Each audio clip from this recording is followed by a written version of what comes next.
In this video I'm going to show you how to trim videos in CapCut. That is quite simple and easy, guys, so let's begin.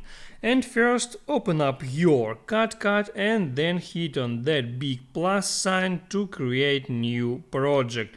Now there I'll add a video here and hit on add.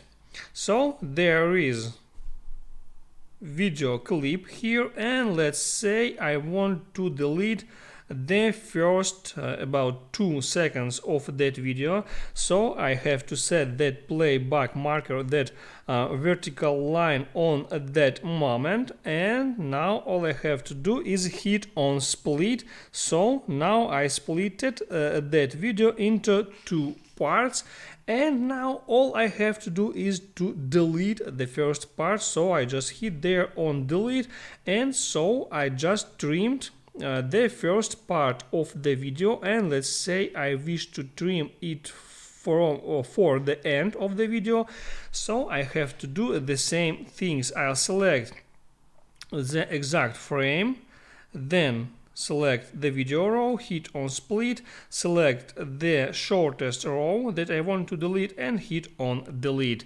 And now I can hit on that button and save that video to my camera roll. If this video helped you out, don't forget to like and subscribe.